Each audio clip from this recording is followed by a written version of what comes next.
Hey guys, and welcome back to my channel. Today we are doing another book haul. We do this a lot here, and this is gonna be a strictly used book haul. So I got this huge bag from that bookstore. It's in Raleigh, it's on the NC State campus, and it's called the Reader's Corner. We just stumbled upon it, but it was amazing. They had an entire massive wall of 10-cent books, an entire massive wall of 25-cent books, and I have never been to a bookstore that had books for that cheap. I feel like that's super retro pricing. I don't see any bookstores selling books for that cheap, and I kind of assumed it was gonna be really junky, kind of crappy books, either in really bad condition or just random books. But I found so many good books on those walls because they were at capacity while I was there, so I had to wait in line, and those walls are outside, so it was kind of nice while I was waiting in line. I just kind of perused them just to kill time, and I found a ton of really good books out there, so I'm super excited. I typically don't read the backs of my books. If I get them from a recommendation from someone on Instagram or in real life, I'll just read them. But obviously some of these I haven't heard of before, so I did read the backs of some of these, but probably by the time I end up reading them, I will have forgotten by then. But yeah, I have a whole bunch of books. Some of them are random, like I said, and some of them are books that I've been wanting to read. So it's a good mix in here, and it was so cheap. Like I said, some of them were 10 or 25 cents, and some of them were more of a regular used bookstore price. But I think there's 10 or 11 books in here, and this bag was under $20. So I'm just gonna grab in no particular order. This was one of the 10-cent books, I believe, and this is called Last Seen by Rick Muffina.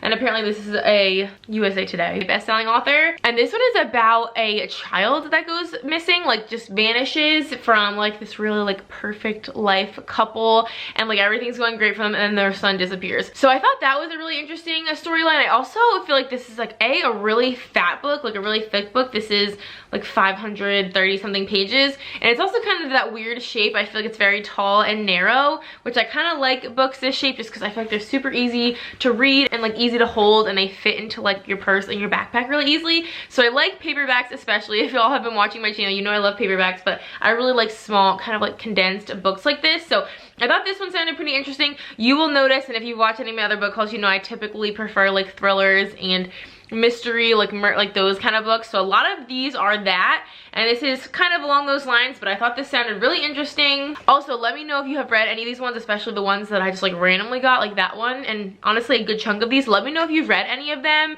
Don't spoil anything, of course, but just let me know if you've read them, what you think about them, all of that. I'm real curious. This next one, again, is kind of the same, really tall, narrow shape, and this one is called Lying in Wait by Liz Nugent. And this one I was automatically drawn to because at the very last paragraph in the back here says, for fans of Ruth Ware and Gillian Flynn, which I'm not crazy about Ruth Ware in particular, but I like her genre and her style of book. And of course Gillian Flynn, I'm obsessed with her. I don't know who isn't. As soon as I saw that this story was kind of related to or similar to their kind of genre and storyline, I knew this was a book that I had to try. And the little quote at the top says, my husband did not mean to kill Annie Doyle, but the lying tramp deserved it.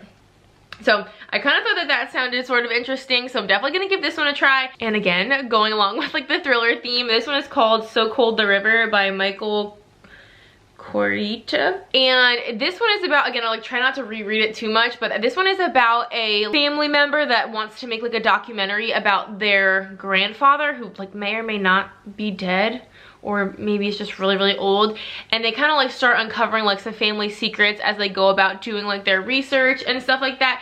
It just sounded kind of interesting. It's called a supernatural mystery, so I think it's kind of a ghost potentially sort of story, which I've read at least one ghost story before, and I thought I wasn't gonna like it, and I ended up liking it at the Sundown Motel. I actually liked that way more than I thought I would, so I'm kind of open to the supernatural stories now. And this one's a huge book too. This one has over 500 pages as well, so it's a pretty big, thick book. And so far all the ones I've showed y'all were 10 cents each. Is that not crazy? This next one I think is the only, I think this one was the only 25-cent one, possibly. I started a book by Lisa Scottoline recently, and I liked her writing, at least as far as I've gotten into it. So I thought while I was there, and this one was 25 cents, I would grab another book by her. And this is about a murder. And I don't know, I don't remember, because again, like I said, I don't want to reread it in case I read this soon. But it's definitely a murder something. Either someone's murdered and then someone else gets murdered, or...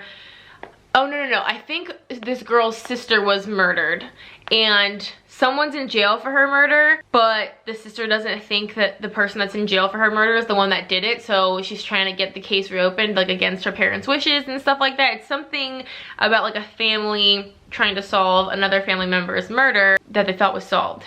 I just thought like kind of the dynamic sounded really interesting. I'm definitely interested in seeing what this is about. I feel like books that have a storyline that I actually find kind of interesting, like how is that gonna play out? Like how is that gonna happen? How is that gonna work? What's gonna like be the outcome of that? Those kind of books always just like kind of send my head spinning. So I think that's the kind of book that I would love to get into and be like, how is this gonna end? Okay, I think these are the last two that are like the 10/25 cent books. So again, these were all dirt cheap. This is pretty funny because I picked this up while I was outside waiting, The Silent Wife by A.S.A. Harrison. And I actually bought another book in here with the exact same name, The Silent Wife, but it's by a different author. So I thought that was kind of funny that I found two books with the same name by different authors at the same bookstore, and it's a pretty small bookstore. So I thought that was kind of funny. And apparently this one's turning into a movie. It says soon to be a major motion picture, or maybe it already is by now. I don't know like when this was actually printed, but I haven't heard of this movie. So if y'all have seen it, I'm really curious. I just love books that are movies so that after I read it, I can watch it. I love doing that. Then this says The Silent Wife is about a marriage in the throes of dissolution, a couple headed for catastrophe, concessions that can't be made, and promises that won't be kept. And like there's a lot of like reviews back here saying like I can't put this book down, and like for those who loved Gone Girl, which of course I feel like everyone loves Gone Girl, this seems like it could be interesting.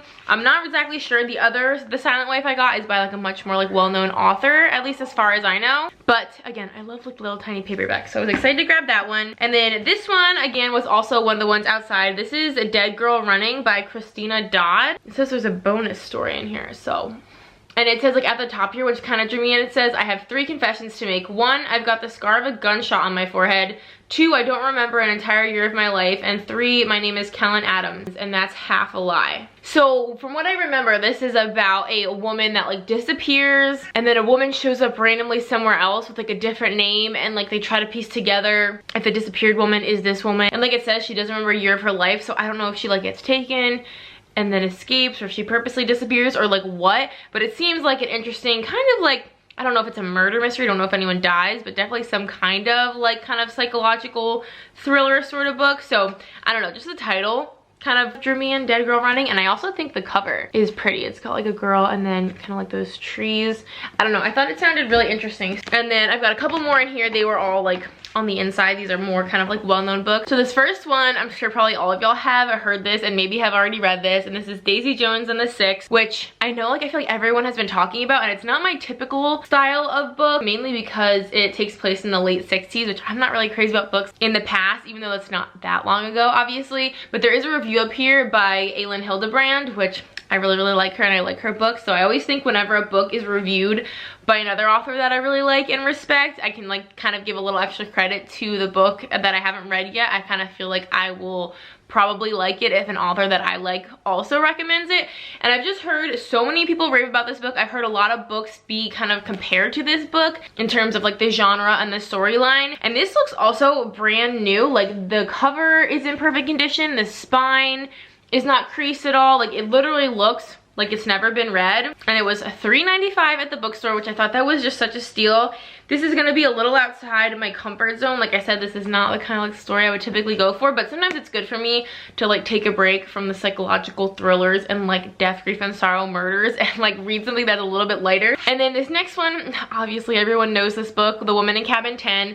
I've said this before, Ruth Ware, obviously she's like in my kind of genre of books that I would like, but I've read 2 of her books so far and I haven't fallen in love with her, and I feel like so many people are just obsessed with her and I am not yet, but I still want to give her books a chance. And I know this is like her #1 book. I feel like this is the book that put her on the map and everyone's obsessed with this book. So I definitely wanted to give this one like a fair chance and give it a try, especially because I know so many people love it. And I couldn't believe I don't have this book yet. Like I don't know how I've gotten so many other Ruth Ware books and never ended up getting this one, but I am very excited to read this one just because it's gotten so much hype. So I'm glad I finally have this one, so at least I can try like a really tried and true Ruth Ware book. And then I picked up Memorial by Brian Washington. This was a book of the month book a while back ago, and it never really intrigued me at the time, but it has like rave reviews and I've heard people really like it. It's definitely not a thriller book whatsoever. I think it's kind of about like a family member it's a family book, kind of like family members are dying, there's like potentially some abuse. It's more of just like a family story than, you know, anything super like thrilling or suspenseful.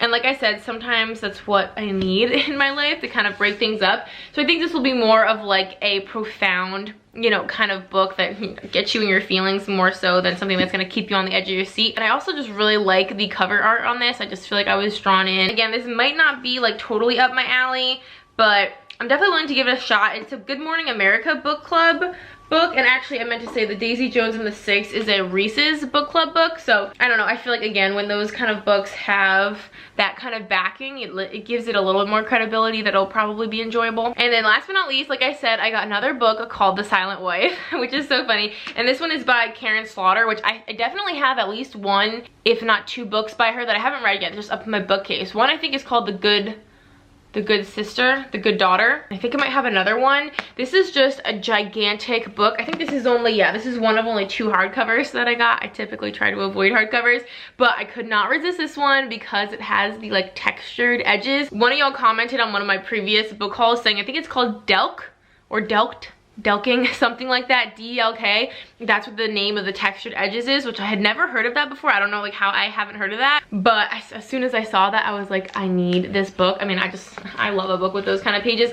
And this has reviews back here from like Gillian Flynn. It has a ton of really good reviews. James Patterson. So I'm really interested in this. I think it'll be kind of funny to compare like this book, The Silent Wife, to the other one and see like how they compare, which one I like better, how they're different. This one says, he watches, he waits, he takes. Who will be next? So I have no idea what this is about. I didn't even read it. I just know that this is like a really good author. And honestly, just like the cover drew me in, the pages drew me in. It's just such a big book. So I didn't read anything about this, but I know that this is probably gonna be one that I would be really into. So that is all the books that I picked up at the used bookstore. Can you believe I got all of those that I just mentioned for under $20? Like, it just seems insane that they had such good prices. So if you're in the Raleigh-Durham area, definitely go check out that bookstore. A lot of the other bookstores, like the used bookstores in the area, were all closed still. But it was a great bookstore. They had a great selection, great prices. I was super excited. I will have all these linked down below, of course, for y'all to check out if you're curious. And let me know if you have read any of them, your reviews, and all of that. I love just like chatting with y'all about books down in the comment section. Thank you so much for watching. I hope that you enjoyed. If you would like to subscribe, we would love to have you. We have so much fun here. And until next time, I will see y'all on our next video. Bye guys.